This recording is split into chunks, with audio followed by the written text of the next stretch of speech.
We have major breaking news today, and it is yet another stunning humiliation for Speaker of the House Mike Johnson, who is rapidly cementing his legacy as one of the weakest, most ineffective House Speakers in modern American history.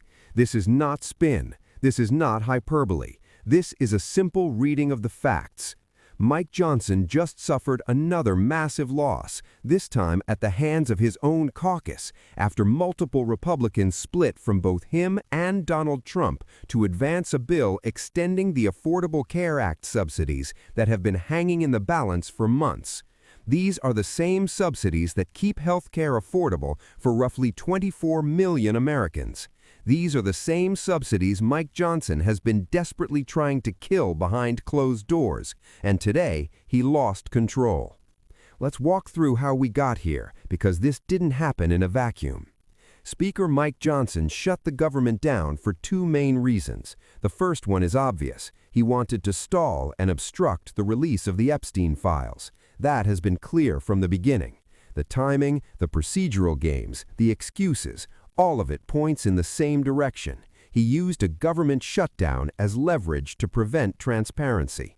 But the second reason is just as damning and arguably more consequential for everyday Americans. He shut the government down because Republicans did not want to extend the Affordable Care Act subsidies. Subsidies that allow millions of people to afford health insurance.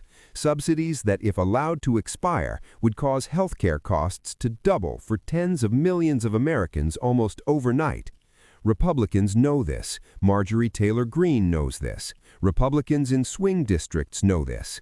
Republicans in Pennsylvania, New York, and other purple states know exactly what happens politically when people lose health care. And yet, Mike Johnson still tried to ram this through. So what happened next? After the government reopened, Mike Johnson immediately lost control of the floor flow. A discharge petition was introduced to force the release of the Epstein files. If you don't know what a discharge petition is, it's essentially a procedural nuclear option.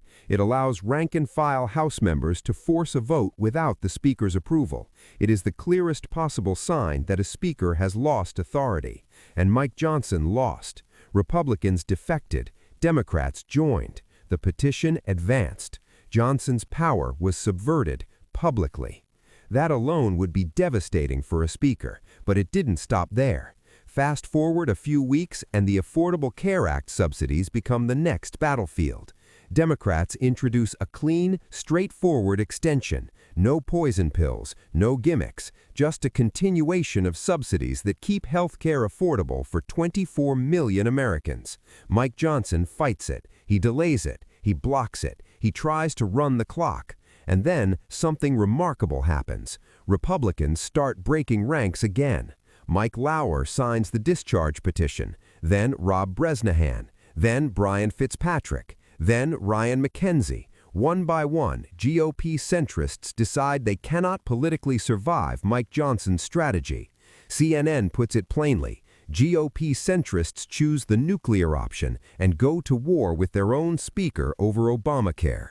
That headline alone tells you everything you need to know. This is a stunning blow because it exposes the truth Republicans don't want to admit out loud. They know they are going to lose the House. The midterms are coming, and barring extreme gerrymandering or voter suppression, Republicans are staring down a very likely defeat in 2026. Mike Johnson knows it. That's why he's panicking. That's why he's losing control. That's why he's resorting to shutdowns, obstruction, and procedural chaos. When leaders feel power slipping away, they don't govern, they cling. And the irony here is incredible. Republicans frame this as the nuclear option, as if extending health care subsidies is some radical act. Think about that for a moment. The so-called nuclear option is letting Americans afford health care. Meanwhile, Republicans have no problem sending tens of billions of dollars overseas, cutting taxes for billionaires, pardoning crypto scammers, and bending over backwards for corporate donors. But when it comes to helping working people, suddenly it's too extreme. Mike Johnson went on CNBC just hours before this implosion, desperately trying to spin the narrative, and the way he did it tells you everything about how detached he is from reality. He claimed only 7% of Americans would be affected by the expiration of these subsidies. Only 7%, he says, as if that number is supposed to reassure anyone. Let's debunk that immediately. 7% of Americans is roughly 24 million people. That is more people than live in the entire state of Florida. That is not a rounding error. That is not a niche group. That is a massive chunk of the country. And more importantly, those 24 million people are not randomly distributed across the population. They are disproportionately older Americans who aren't yet eligible for Medicare. They are lower and middle-income working people. They are self-employed Americans, early retirees, people with pre-existing conditions, people with chronic illnesses. In other words, they are high-propensity voters. These are people who vote consistently. These are people who pay attention. These are people who will absolutely remember which party took their health care away. When you remove the children from the equation, that so-called 7% balloons even higher. Now you're talking about a double-digit share of the actual voting population. Mike Johnson isn't just ignoring millions of Americans, he's ignoring millions of politically active Americans. That's why Republicans like Mike Lawler were furious behind closed doors. That's why Axios reported him calling this political malpractice, because it is. Republicans spent months shutting the government down, delaying votes, blocking transparency, and dragging the country through chaos, all to stop people from getting health care and stop documents from being released. And now the consequences are landing.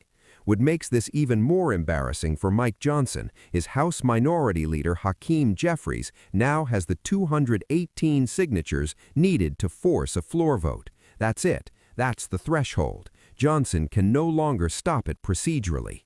Under the rules, the vote can be forced soon, and at the very least, every American will get to see exactly which Republicans vote against affordable health care in broad daylight. And while all of this is happening, what is Mike Johnson doing? He's on TV dodging questions about Donald Trump's behavior. He's deflecting. He's quoting scripture. He's trying to avoid criticizing a president who made grotesque, cruel remarks in the aftermath of a family tragedy. The government is dysfunctional. Americans can't afford health care, and the Speaker of the House is spending precious airtime tap dancing around Trump's latest outrage. That contrast tells you everything. Mike Johnson talks about evil in the world, but refuses to confront it when it comes from his own party's leader.